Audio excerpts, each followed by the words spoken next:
Hello बच्चों, कैसे हैं आप लोग। आई होप कि सब अच्छे होंगे। तो आइए स्वागत करते हैं एक बार फिर से आपका अपने केमिस्ट्री के यूट्यूब चैनल ई रसायन पर। आज का हमारा पार्ट 2 है अल्कोहल चैप्टर। हम लोग चैप्टर का नाम है हमारा ऑर्गेनिक केमिस्ट्री के क्लास 12 का, वो है अल्कोहल, फिनॉल एंड ईथर। और आज हम लोग बात करेंगे पार्ट 2 के बारे में। ओके, तो पार्ट 2 में, पार्ट 1 में हम लोगों ने बच्चों कवर किया इंट्रोडक्शन पार्ट। और हम लोग सबसे पहले इस चैप्टर को 3 डिस्टिंक्ट पार्ट में हम लोग कर रहे हैं। पहला है हमारा अल्कोहल, और फिर हम लोग बात करेंगे फिनॉल की, और देन हम लोग बात करेंगे ईथर की। तो इन तीनों के बारे में हम लोग डिस्टिंक्टली बात करेंगे। तो हमारा जो पोर्शन है वो था अल्कोहल का। और अल्कोहल में भी हम लोग बात कर रहे थे,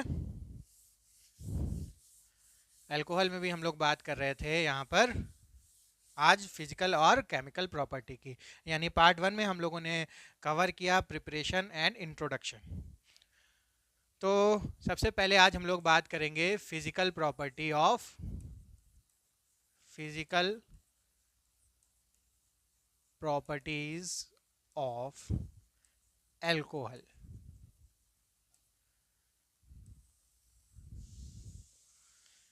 फिजिकल प्रॉपर्टीज ऑफ अल्कोहल में यहाँ पर हम लोग सबसे पहले बात करेंगे बॉइलिंग पॉइंट की। बॉइलिंग पॉइंट, तो किस तरीके से हमारा बॉइलिंग पॉइंट इंक्रीज होता है या डिक्रीज होता है, ये कैसे हम लोग पता करते हैं।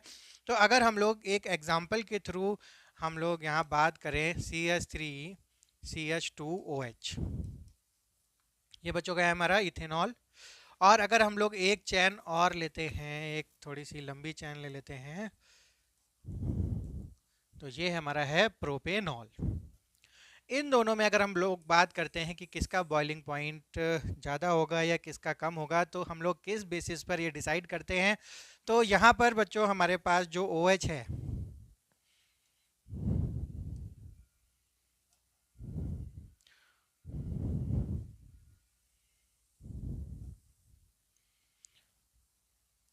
तो यहाँ पर जो हमारा OH है, और यहाँ पर भी बच्चों हमारा OH है, OH मतलब अल्कोहल ग्रुप।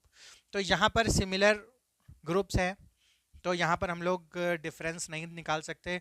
लेकिन अगर हम लोग साथ में देखें तो यहाँ पर एक कार्बन की चैन है और यहाँ पर भी एक कार्बन की चैन है।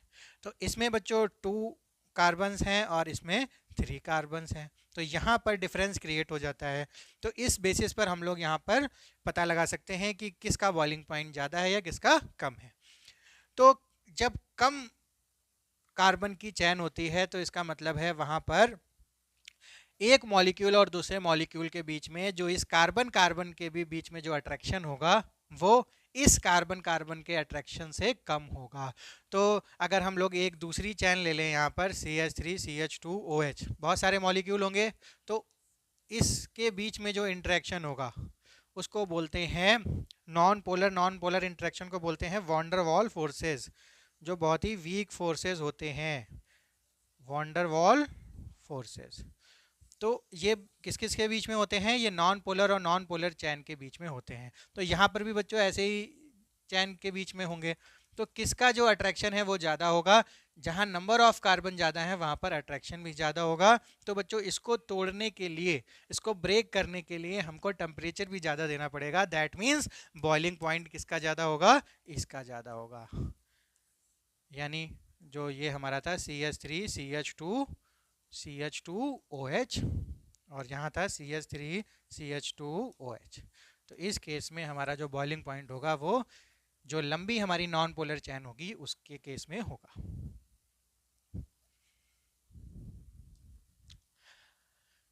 अब अगर हम लोग बच्चों एग्जाम्पल लेते हैं कोई दूसरा दूसरा एग्जाम्पल, अगर हम कुछ ऐसे लेते हैं जैसे CH3CH2CH2OH। अब इसकी कंपैरिजन करते हैं CH3CH3 और OH से। तो यहाँ पर किस बेसिस पर हम लोग डिसाइड करेंगे कि बॉइलिंग पॉइंट ज़्यादा है या कम है। तो बच्चों OH यहाँ पर भी है, एक OH यहाँ पर भी है, same thing. Number of carbon देख लेते हैं, 1 2 3, 1 2 3। तो यहाँ पर अब नंबर ऑफ कार्बन्स भी बच्चों क्या है, सेम है। अब हम लोगों को डिफरेंस कहाँ पर देखना पड़ेगा, यहाँ पर हम लोगों को एक चीज दिखाई पड़ रही है कि ये जो हमारी कार्बन चेन है वो बच्चों कैसी है, लीनियर है। जबकि यहाँ पर अगर हम लोग देखें तो जो हमारी कार्बन चेन है वो कैसी है, लीनियर नहीं है, ब्रांच्ड कार्बन चेन है। तो यहाँ पर ये थोड़ा सा डिफरेंस हमको देखने को मिल रहा है। तो इस डिफरेंस से हम लोग कैसे बॉइलिंग पॉइंट का पता लगाएंगे, तो यहाँ पर बच्चों होता क्या है कि बॉइलिंग पॉइंट होता क्या है, जब दो मॉलिक्यूल्स के बीच का जो अट्रैक्शन होता है उसको ब्रेक करने में जितना टेम्परेचर लगाना पड़ता है उसको हम लोग अब बॉइलिंग पॉइंट बोलते हैं। तो जैसे मान लीजिए H2O बहुत सारे वाटर के मॉलिक्यूल हैं, तो वाटर के मॉलिक्यूल के बीच में अट्रैक्शन होगा, तो इस अट्रैक्शन को जब तोड़ेंगे तब ये किस फेज में जाएगा, वेपर फेज में जाएगा। तो ये कब टूटेगा, जब हम एटमॉस्फेरिक प्रेशर के बराबर समझो उसके प्रेशर को करते हैं, बॉइलिंग पॉइंट उसको हम लोग बोलते हैं। तो उस मिनिमम टेम्परेचर को पाने के लिए हमको क्या करना पड़ता है, इस दूसरे मॉलिक्यूल के बीच के अट्रैक्शन को यहाँ पर ब्रेक करना होता है। तो ब्रेक करने के लिए हमको देखना पड़ता है कि जो दूसरे मॉलिक्यूल से इसका जो अट्रैक्शन है वो ज़्यादा है या फिर कम है। तो इस केस में अगर हम लोग देखें बच्चों, ध्यान से देखना, इस केस में अगर हम लोग देखें CH3 CH2 CH2, तो इसके बीच में ये अट्रैक्शन होगा। पर अगर इस केस में देखें तो यहाँ पर हमारा जो अट्रैक्शन होगा, तो यहाँ पर जो बच्चों सरफेस एरिया है, सरफेस एरिया मतलब जो एरिया ऑफ कांटेक्ट है, यानी इस केस में हमारा जो एरिया ऑफ कांटेक्ट है वो ज़्यादा है, इस केस में एरिया ऑफ कांटेक्ट क्या है, कम है। तो जितना एरिया ऑफ कांटेक्ट कम होगा उतना जो attraction between two non polar या वन्नी जो वॉन डेर वाल फोर्सेस हैं वो भी क्या होंगे, कम होंगे। तो अगर अगर कुछ ऐसा सरफेस बिल्कुल गोल हो जाए तो बच्चों एरिया ऑफ कांटेक्ट और कम हो जाएगा। तो अगर ब्रांचिंग बढ़ती है तो एरिया ऑफ कांटेक्ट क्या होगा, अगर ब्रांचिंग इंक्रीज होती है तो बच्चों एरिया ऑफ कांटेक्ट क्या होगा, एरिया ऑफ कांटेक्ट भी क्या होगा, कम हो जाएगा। कम हो जाएगा तो हमारे जो वॉन डेर वाल फोर्सेस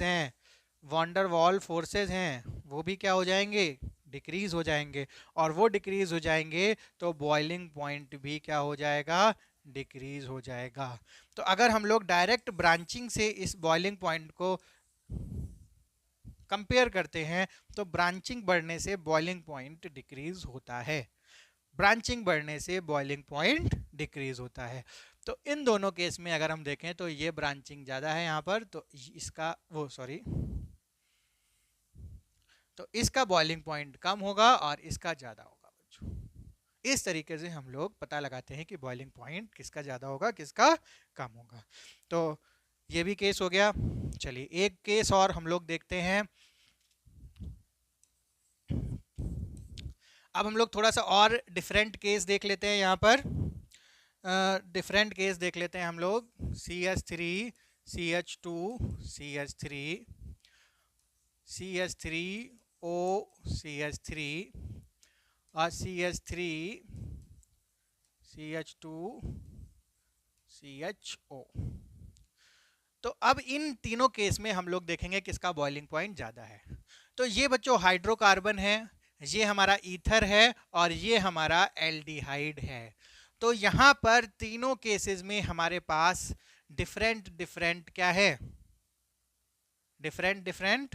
एल्डिहाइड नहीं लेते हम लोग, यहाँ पर बच्चों ले लेंगे एल्कोहल, यहाँ पर हम लोग ले लेंगे एल्कोहल, क्योंकि एल्कोहल से हम लोगों को कंपैरिजन देखना है। तो अब अगर हम लोग देखें तो सबसे बड़ी प्रॉपर्टी आती है कि जो हमारा एल्कोहल होता है वो, इसमें O इलेक्ट्रोनेगेटिव है और ये इलेक्ट्रो पॉजिटिव है। जब हम लोग किसी और जो मॉलिक्यूल है इसका अल्कोहल का उससे कंपैरिजन करते हैं तो यहाँ पर हमको देखने को मिलती है हाइड्रोजन बॉन्डिंग। क्या देखने को मिलती है? Hydrogen bonding. और बच्चों जो वीक फोर्सेस होते हैं हमारे, जो weak van der Waals forces होते हैं, अट्रैक्टिव फोर्सेस होते हैं, उसमें हाइड्रोजन बॉन्डिंग जो होता है वो सबसे ज़्यादा स्ट्रॉन्गेस्ट होता है वीक में। तो जब हाइड्रोजन बॉन्डिंग हमको किसी भी फंक्शनल ग्रुप में देखने को मिलती है तो वहाँ पर उसकी जो अट्रैक्शन होता है वो सबसे ज़्यादा अमाउंट में देखने को मिलता है।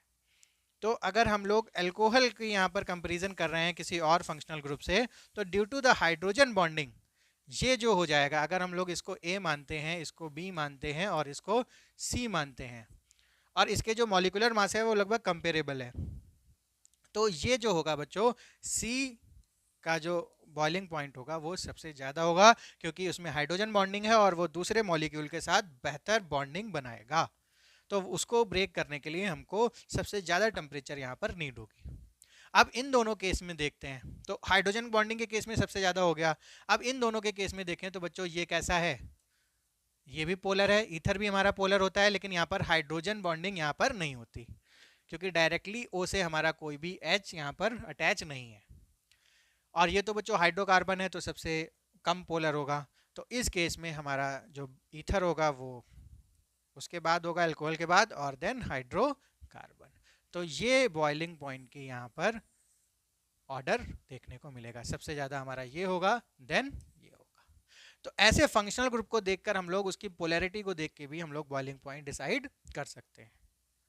तो यहाँ पर हाइड्रोजन बॉन्डिंग जो होगी वो सबसे ज़्यादा डिसाइड कर रही है बॉइलिंग पॉइंट को। देन पोलैरिटी ऑफ मॉलिक्यूल, सबसे पहले हाइड्रोजन बॉन्डिंग देख लेंगे, देन उसकी पोलैरिटी देख लेंगे किसकी ज़्यादा है। तो यहाँ पर हम लोगों ने बहुत सारे एग्जांपल्स देखे और डिफरेंट डिफरेंट एग्जांपल्स की हेल्प से हम लोगों ने उसके बॉइलिंग पॉइंट को डिसाइड किया। अब अगर सेकंड फिजिकल प्रॉपर्टी की बात करें, जैसे कि हम लोग सॉल्युबिलिटी की बात करते हैं, तो जो अल्कोहल में अभी बच्चों हम लोगों ने देखा कि एक हाइड्रोजन बॉन्डिंग एक डोमिनेट प्रॉपर्टी होती है अल्कोहल की। तो उस हाइड्रोजन बॉन्डिंग की वजह से अगर इसको हम लोग वाटर में सॉल्युबल बनाएं, तो जो वाटर होता है वो भी क्या करता है? हाइड्रोजन बॉन्डिंग शो करता है। तो हाइड्रोजन बॉन्डिंग ये भी शो कर रहा है और हाइड्रोजन बॉन्डिंग ये भी शो करता है। तो ये दोनों को जब हम लोग मिलाते हैं तो ये आपस में अपनी हाइड्रोजन बॉन्डिंग आपस में भी कर लेते हैं। तो इसका मतलब ये जैसे जैसे अल्कोहल में अपनी अट्रैक्शन फोर्सेस दिखा रहा है, वैसे ही जब वाटर में मिलाएंगे तो उसके साथ भी अपनी अट्रैक्शन फोर्सेस दिखाएगा। तो ये जो हमारा अल्कोहल होता है due to the hydrogen bonding is very very miscible with water molecule, यानी पोलर मॉलिक्यूल्स, यानी पोलर सॉल्वेंट्स। तो जो अल्कोहल होता है वो वाटर में बहुत अच्छा सॉल्यूबल होता है। जनरली बच्चों ये आप लोग देख भी सकते हैं, जो हमारा अल्कोहल होता है उसमें वाटर वाटर अगर जब मिलाते हैं तो with in a fraction of seconds वो आपस में क्या हो जाता है? मिसिबल हो जाता है। तो अब हम लोग चलते हैं नेक्स्ट, जो कि है हमारा chemical properties of alcohol. Chemical properties of alcohol,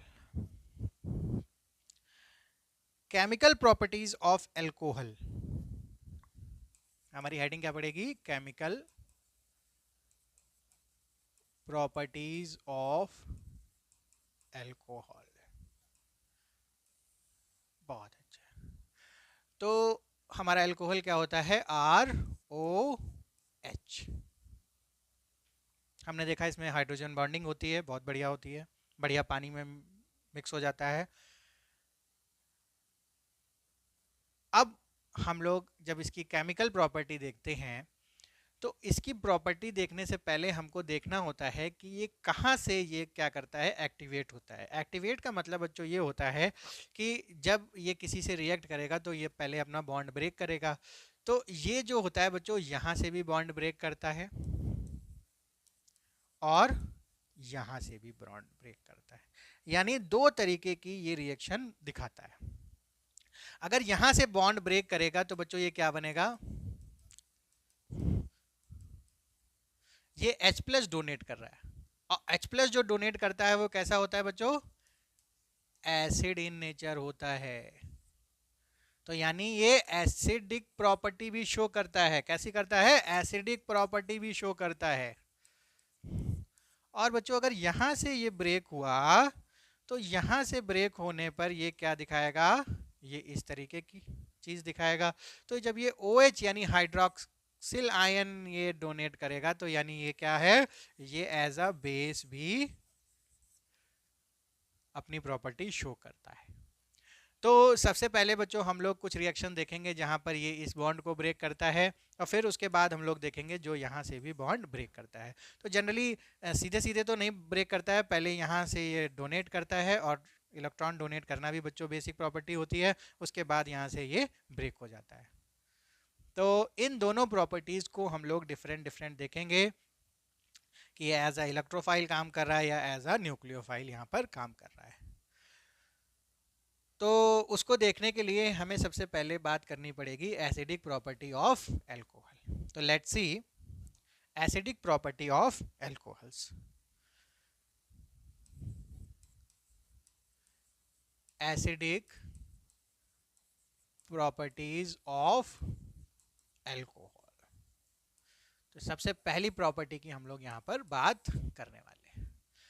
अब हम लोग अगर देखें कि ये हमारा कोई एल्कोहल है और इसके साथ हम किसको यहाँ पर मिक्स करें कि ये हमारी H+ को डोनेट कर दे और साथ में RO- यहाँ पर निकाल दे।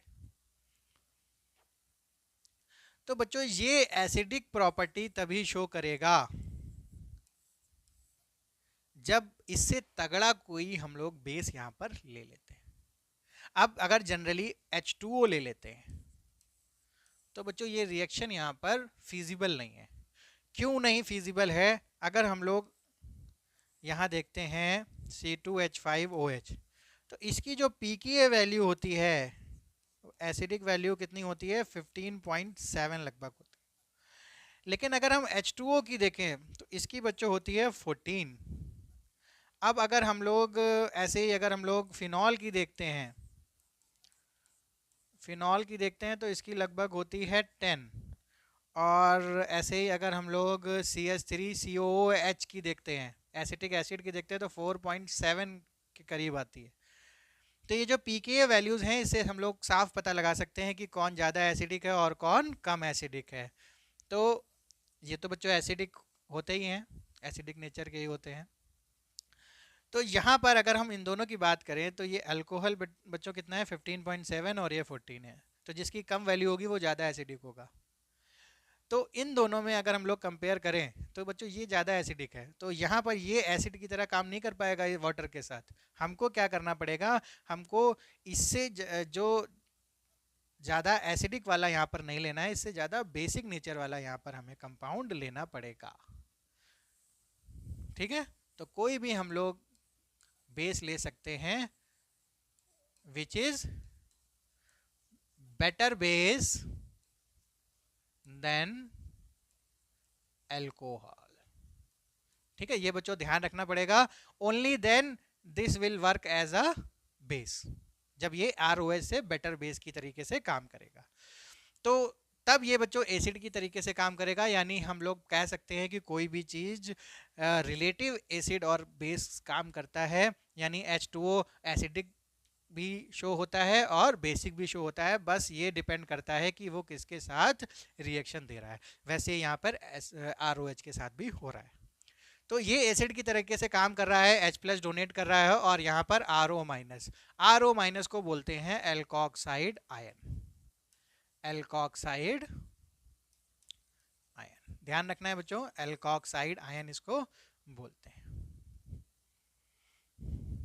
RO-। तो ये हमारी जो है वो एसिडिक प्रॉपर्टी भी शो करता है, बेसिक भी शो करता है और एसिडिक भी शो करता है। अभी हम लोग चर्चा कर रहे हैं एसिडिक प्रॉपर्टी ऑफ एल्कोहल्स के बारे में, जहां पर ये जो ROH है, वो जो बॉन्ड है वो यहां से ब्रेक हो रहा है। चलिए,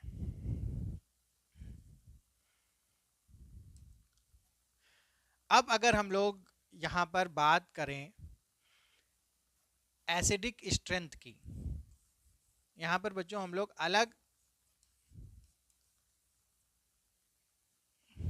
अलग अलग तरीके के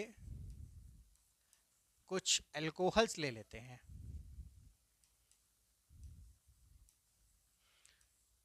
ये सेम एग्जाम्पल हमारा एनसीईआरटी में गिवन है। इसकी अगर हम लोग बात करते हैं एसिडिक स्ट्रेंथ की, एसिडिक स्ट्रेंथ की, तो एसिडिक स्ट्रेंथ ए, बी और सी में ऑर्डर क्या होगा बच्चों? तो हम लोग किस तरीके से यहाँ पर डिसाइड करेंगे कि किस अल्कोहल का H प्लस ईजिली रिमूव हो जाएगा और किस अल्कोहल का H प्लस ईजिली रिमूव नहीं होगा होने वाला है। तो यहाँ पर बच्चों जो डिफरेंस है वो है number of alkyl groups, number of alkyl groups, number of alkyl groups. हम लोग पहले से जानते हैं कि ये जो एल्काइल ग्रुप है ये क्या दिखाता है, प्लस आई इफेक्ट शो करता है। प्लस आई इफेक्ट का मीन होता है electron donation via sigma bond. तो जितने आर ग्रुप लगे होंगे वो उसको उतना इलेक्ट्रॉन सप्लाई करेंगे थ्रू सिग्मा बॉन्ड। तो बच्चों जितने आर ग्रुप होंगे उतना ज्यादा प्लस आई इफेक्ट होगा। That means more R groups, more plus I effect. Plus I effect ज्यादा होगा तो more electron density, density on C, carbon पर। ये जो हमारा कार्बन है इस पर इलेक्ट्रॉन डेंसिटी बढ़ जाएगी।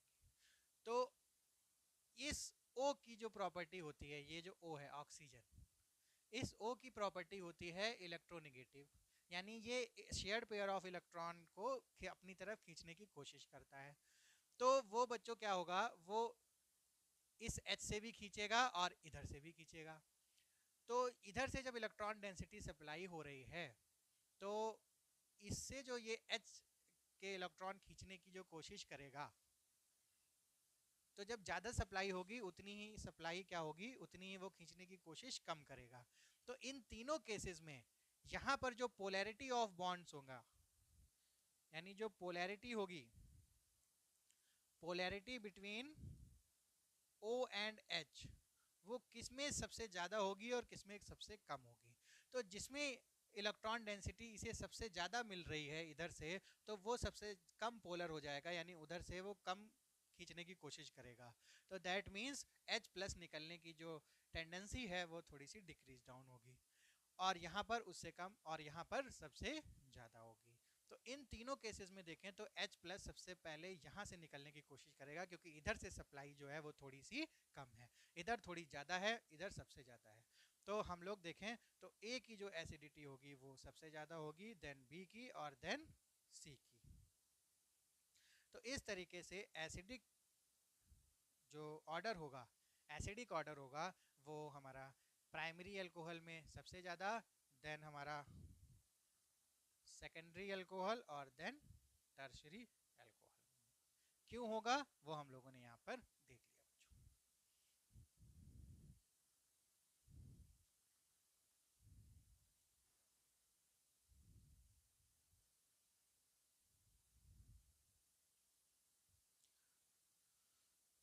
अब हम लोगों ने देखा कि हमारा जो अल्कोहल है वो एसिडिक नेचर का होता है। तो एसिडिक नेचर होने के नाते, एसिडिक नेचर होने के नाते बच्चों ये बहुत सारी रिएक्शन भी परफॉर्म करता है। हम लोगों ने क्लास 10th में कुछ रिएक्शंस पढ़ी थी, उसमें से एक ऐसी भी रिएक्शन थी कि कोई जब एसिड होता है और उसकी रिएक्शन जब हम लोग मेटल से कराते हैं तो हमको क्या मिलता है, सॉल्ट मिलता है और प्लस हाइड्रोजन गैस रिलीज होती है। ठीक है, तो ये हम लोगों ने कहाँ पढ़ा था, क्लास 10th में। तो आज हम लोग उसका थोड़ा सा एप्लीकेशंस की बात करेंगे। तो यहाँ पर एसिड की तरीके से काम कर रहा है हमारा अल्कोहल, और मेटल हम लोग किसी मेटल की रिएक्शन करा दें, मान लीजिए सपोज करते हैं Na की करा दिया, तो यहाँ पर हमारा सॉल्ट बनने वाला है RONA और साथ में H2 गैस रिलीज होगी। ये है इसका एग्जाम्पल। तो इसको क्या बोलेंगे, इसको बोलेंगे बच्चों सोडियम, सोडियम एल्कोक्साइड। अब यहाँ R अगर मान लीजिए CH3 है तो हमारा बन जाएगा सोडियम मिथॉक्साइड, ऐसे दो हैं तो सोडियम इथॉक्साइड। अब अगर हम लोग कोई एक और एग्जांपल ले लेते हैं, CH3 CCH3 ये 3 डिग्री अल्कोहल ले लिया अगर हम लोगों ने, और साथ में हम लोगों ने रिएक्शन करा दी एल्युमिनियम की, तो हमारा यहाँ पर क्या बनने वाला है, सेम बनेगा बच्चों। तो Al प्लस 3 में रहता है, तो यहाँ से H निकलेगा और सबसे पहले बना लेगा H2 CH3 CH3 CH3 साथ में Al। तो Al होता है बच्चों +3 और ये होता है -O-1, सॉरी,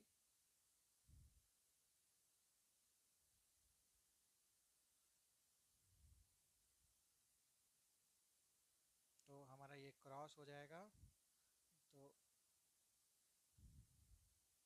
इस तरीके का कंपाउंड यहाँ पर मिलने वाला है। तो ये इसका नाम बच्चों क्या होगा, इसका नाम होगा aluminium alkoxide, aluminium try alkoxide. तो इस तरीके से हमारी रिएक्शन होगी। तो उसके लिए हमको यहाँ पर ध्यान रखना होगा कि जब एसिड मेटल से रिएक्ट करता है तो क्या बनता है, सॉल्ट और हाइड्रोजन गैस रिलीज होती है। तो हाइड्रोजन गैस यहाँ रिलीज हो रही है और साथ में हमारा ये सॉल्ट बन रहा है जिसको हम लोग बोलेंगे मेटल एल्कोक्साइड। ये भी हमारा एल्युमिनियम एल्कोक्साइड।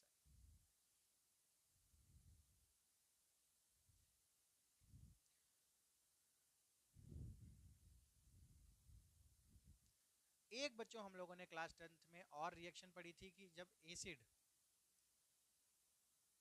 बेस से रिएक्ट करता है तो क्या बनता है, एसिड जब बेस से रिएक्ट करता है तो भी बनता है हमारा सॉल्ट और बनता है वाटर, सॉल्ट प्लस वाटर। तो यहाँ पर भी हम लोग देख लेते हैं कि अगर हम लोगों ने अल्कोहल को एज ए एसिड लिया और कोई भी स्ट्रॉन्गेस्ट बेस ले लिया, बच्चों ये बेस अभी हम लोगों ने बात किया कि इसकी बेसिक प्रॉपर्टी से बड़ा बेस होना चाहिए, तो हमारा जो रिएक्शन होगा वो हो जाएगा RONA यानी सोडियम एल्कोक्साइड और साथ में बनेगा हमारा वाटर। इस तरीके से ये भी बच्चों हमारी जो रिएक्शन थी वो भी हमारी अल्कोहल यहाँ पर दे रहा है।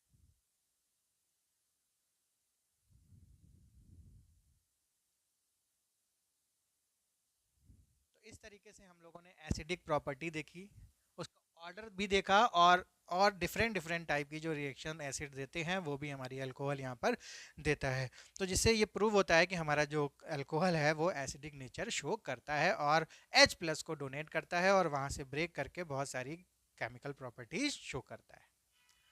तो अब हम लोग नेक्स्ट प्रॉपर्टी की अगर हम लोग बात करें तो सबसे इंपॉर्टेंट जो प्रॉपर्टी हो जाती है इस चैप्टर में और वो भी अल्कोहल के पार्ट में, वो है बच्चों रिएक्शन का नाम है esterification. Esterification one of the most important reaction in class 12th organic chemistry की होती है। इसका बच्चों हम लोग प्रैक्टिकल में भी बहुत सारा यूज़ करते हैं। हम लोग इसको as a test of alcohol and as a test of acid यानी कार्बोक्सिलिक एसिड में भी हम लोग यूज़ करते हैं। तो चलिए देखते हैं कि कौन सी है नेक्स्ट रिएक्शन जिसको हम लोग ईस्टरीफिकेशन यहाँ पर बोल रहे हैं। तो जो सेकेंड केमिकल प्रॉपर्टी है और रिएक्शन है वो है बच्चों ईस्टरीफिकेशन।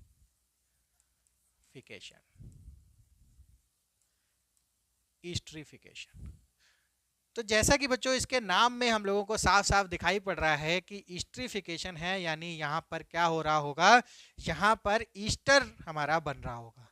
तो इस रिएक्शन के जो मेन पार्ट्स हैं वो क्या हैं, तो यहाँ पर हमारा जो अल्कोहल होता है, अल्कोहल मिक्स अगर होता है हमारा कार्बोक्सिलिक एसिड के साथ, कार्बोक्सिलिक एसिड के साथ, या फिर एसाइल क्लोराइड के साथ, या फिर एनहाइड्राइड के साथ, इन तीनों ग्रुप्स में से अगर किसी के साथ अल्कोहल की रिएक्शन होती है तो हमारा जो प्रोडक्ट होता है वो क्या होता है, ईस्टर होता है। क्या होता है, ईस्टर, इसको बोलते हैं बच्चों ईस्टर। और इस ईस्टर बनने की जो प्रक्रिया है, फिनोमिना है, उस प्रोसेस को हम लोग बोलते हैं ईस्टरीफिकेशन। तो इस रिएक्शन में क्या क्या और देखने को मिलता है, ईस्टर बनता है, और ईस्टर जो हमारा होता है बच्चों वो हमारा होता है फ्रूटी स्मेल रखता है। कैसा? Frooti smell. फ्रूटी स्मेल का बच्चों बात मतलब ये नहीं होता कि हमें सेब की महक आ रही होगी, एप्पल की महक स्मेल आ रही होगी, या फिर ग्रेप्स की स्मेल आ रही होगी, ऐसा कुछ नहीं होता। क्लास 12 से पहले जब ये टीचर्स हम लोगों को पढ़ाया करते थे तो हम लोगों को भी ऐसा लगता था कि ईस्टर को हम लोग स्मेल करेंगे तो कुछ बढ़िया बनाना, एप्पल, ऐसी कोई स्मेल आ रही होगी। ऐसी कोई स्मेल नहीं होती, थोड़ी सी प्लीजेंट स्मेल होती है। प्लीजेंट मतलब आपको खराब स्मेल नहीं लगेगी, वरना नॉर्मल सी स्मेल होती है। बस इसकी स्मेल को जब आप फील करेंगे तभी आप लोग जान पाएंगे कि एक्चुअली जो इसको हम लोग बोल रहे हैं फ्रूटी स्मेल वो कैसी होती है। इसको एक्सप्रेस नहीं किया जा सकता बाय कम्युनिकेशन। तो इसके लिए बच्चों हम लोग प्रैक्टिकल परफॉर्म करते हैं, और जैसे ही हम लोग किसी कार्बोक्सिलिक एसिड में अल्कोहल डालते हैं वैसे ही हमारा जो ईस्टर बनता है और उसकी जो स्मेल होती है वो हम लोग फील करते हैं, और हमको पता लगता है कि कितनी प्लीजेंट स्मेल वहाँ पर आती है। तो ये फ्रूटी स्मेल अगर हम लोगों को आ रही है तो इसका मतलब है कि वहाँ पर हमारा अल्कोहल है, और या फिर इन तीनों में से कोई एक चीज़ है। तो दिस इज अ टेस्ट। ये एक टेस्ट की तरीके से भी परफॉर्म होता है for alcohol as well as, alcohol के लिए भी टेस्ट है और साथ साथ हमारा कार्बोक्सिलिक एसिड के लिए भी टेस्ट है, और बाकी ये जो हमारे तीनों हैं। तो हमें कार्बोक्सिलिक एसिड का पता लगाना है, तब भी अगर हम लोग अल्कोहल डाल देंगे तो भी हमारा ये फ्रूटी स्मेल मिलेगी। अगर हमें अल्कोहल का पता लगाना है तो हम उसमें एसिड डाल के भी ये ईस्टर बना सकते हैं। तो ये हमारी होती है ईस्टरिफिकेशन।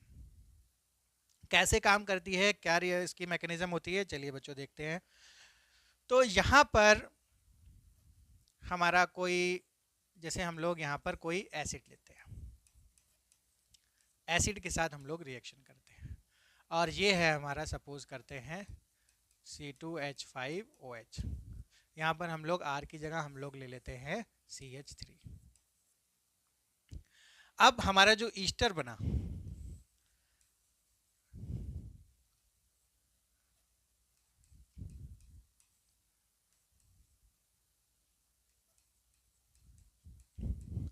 अब बच्चों प्रॉब्लम ये होती है कि ये हमको समझ नहीं आ रहा है कि ये जो बॉन्ड है वो यहाँ से ब्रेक हुआ है या यहाँ से ब्रेक हुआ है, सिमिलरली या यहाँ से ब्रेक हुआ है या यहाँ से ब्रेक हुआ है।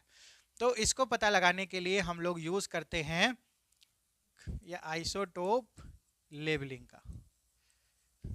ये क्या होता है आइसोटोप लेबलिंग बच्चों? क्या होती है कि ये सपोज करिए हमारा ऑक्सीजन है, ऑक्सीजन का हमारा जो एटॉमिक मास होता है वो 16 होता है। अच्छा, इसके आइसोटोप्स और भी होते हैं, सपोज कर लिए, मान लीजिए ये। तो अब बाकी सारे हमारे O16 हैं, तो हम लोग मान लेते हैं कि ये वाला ऑक्सीजन या ये वाला ऑक्सीजन हम लोग ले लेते हैं O, या ये वाला ऑक्सीजन ले लेते हैं O18। ठीक है, तो अब ये जो हमारा ईस्टर बना, अब ये वाला जो O है वो अगर हमको 16 मिला तो इसका मतलब है ये वाला है, और अगर ये हमको O18 मिला तो इसका मतलब है ये है। तो यहाँ पर बच्चों अगर हमको ये O18 मिला तो इसका मतलब है कि ये O18 हमारा एज इट इज़ है, यानी जो ब्रेकेज हुई है वो यहाँ से हुई है। और ऐसा ही हमको देखने को मिलता है कि जो हमारा अल्कोहल है वहाँ से केवल H हमारा रिमूव होता है, और ये जो OH है इसमें पूरा का पूरा OH यहाँ से रिमूव हुआ, और हमें साथ में देखने को मिलता है वाटर। यानी OH यहाँ से रिमूव हुआ, H यहाँ से रिमूव हुआ, और हमको रिलीज हुआ वाटर। और इसका हमें पता लगा किससे? आइसोटोप लेवलिंग से, कि यहाँ पर ये जो H रिमूव हुआ है या पूरा OH रिमूव हुआ है। तो इस प्रोसेस को हम लोग बोलते हैं आइसोटोप लेवलिंग। और इसके बाद ही हमारी जो मैकेनिज्म है उसको हम लोग प्रिडिक्ट कर पाए। तो चलिए बच्चों मैकेनिज्म के बारे में भी देख लेते हैं। तो यहाँ पर सबसे पहले एसिडिक यानी H+ के केस में हम लोग यहाँ पर H+ लिख देते हैं। तो ये सबसे पहले हमारा जो बनता है वो इसके साथ अब बच्चों था क्या, ये हमारा O था, ये भी O था, ये sp3 था, ये sp2 था, तो sp2 ने इसको H को क्या कर लिया, अट्रैक्ट कर लिया, और यहाँ पर ये वाला हमारा फॉर्मेशन हो गया। अब क्या होता है, अब यहाँ पर ये जो डबल बॉन्ड है, पाई बॉन्ड है, वो इसकी तरफ अट्रैक्ट होगा क्योंकि ये पॉजिटिव है और ये इसको डोनेट करेगा। तो यहाँ पर क्या हुआ, ये एक पॉजिटिव सेंटर क्रिएट हो गया और ये हो गया हमारा OH। तो ये जो पॉजिटिव सेंटर क्रिएट हुआ, ये जब पॉजिटिव सेंटर क्रिएट हुआ तो यहाँ पर जो हमारा अल्कोहल था वो यहाँ पर अटैक किया। क्या किया, अटैक किया। तो ये जब अटैक किया तो ये हमारा बच्चों क्या बना,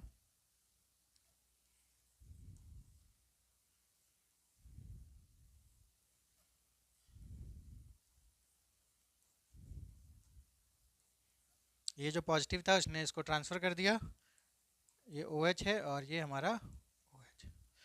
इस तरीके से हमारा एक इंटरमीडिएट यहाँ पर बन रहा है। तो अब ये प्रॉब्लम है कि यहाँ पर इसके पास लोन पेयर है, ये फिर से अगर ये रिजोनेंस में आया तो ये लीव कर जाएगा, ये एज अ लीविंग ग्रुप बहुत ही अच्छा है।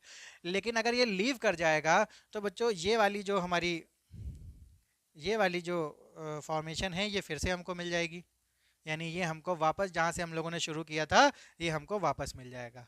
तो हमको वापस तो चाहिए नहीं, तो हम लोग कोशिश करेंगे ये वाला जो हमारा लिविंग ग्रुप है ये यहाँ से ना निकाला जाए। तब होता क्या है, अब ये जो H है ये अपने आप को रीअरेंज करेगा और रीअरेंज करके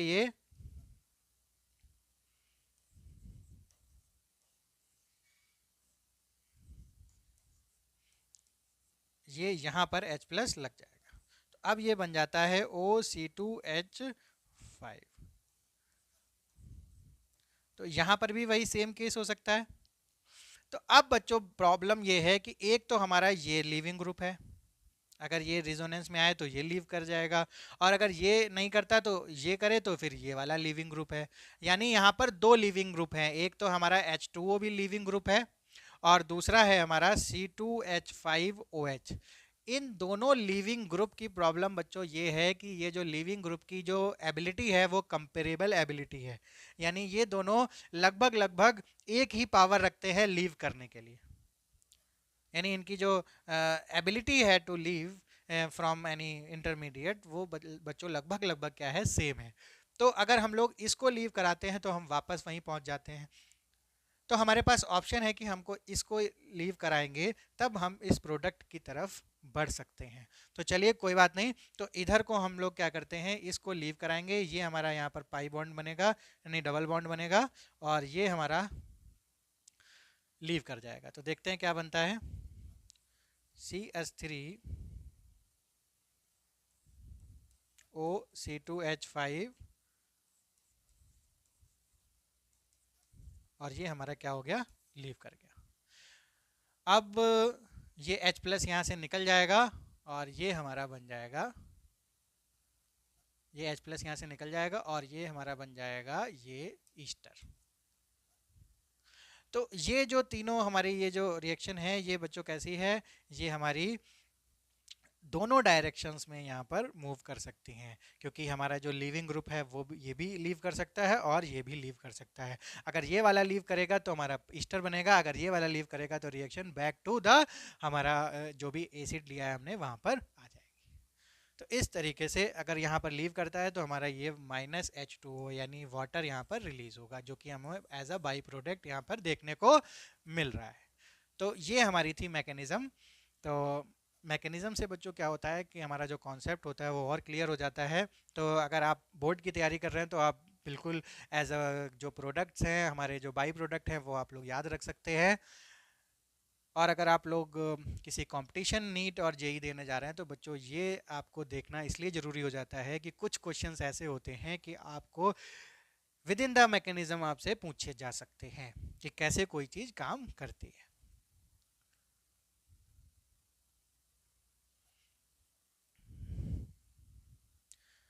तो हमारी जो एनसीईआरटी के अकॉर्डिंग हमारे पास 3 रिएक्शन इंस्ट्रीफिकेशन की दी हैं। जो हमारा अल्कोहल है यानी ROH है,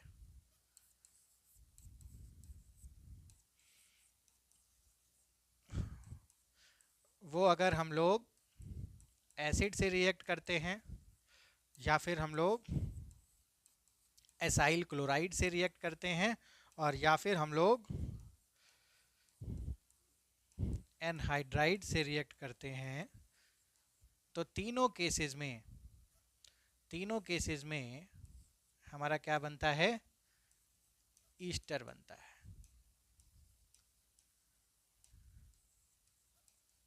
ईस्टर बनता है। तो यहां से बच्चों H निकला और यहां से OH निकला, तो बाई प्रोडक्ट हमारा क्या हो गया, H2O। यहां से हमारा H निकला और यहां से हमारा Cl निकला, तो हमारा इसमें बाई प्रोडक्ट क्या हो गया, HCl। यहां से हमारा H निकला और यहां से हमारा ये पूरा ग्रुप निकला, तो ईस्टर के साथ साथ हमारा बन गया CH3COH, यानी हमारा एक ईस्टर बना और एक हमारा कार्बोक्सिलिक एसिड भी यहाँ पर मिलता है। तो ये 3 रिएक्शन हमारी एनसीईआरटी की भी दी हुई है। बिल्कुल एज सच रिएक्शन ये फिनॉल के साथ भी करता है, वो हम लोग फिनॉल में बात करेंगे। तो ये हमारी एल्कोहल की स्ट्रीफिकेशन की रिएक्शन थी। इस तरीके से हम लोगों ने आज की स्ट्रीफिकेशन रिएक्शन है वो देख ली।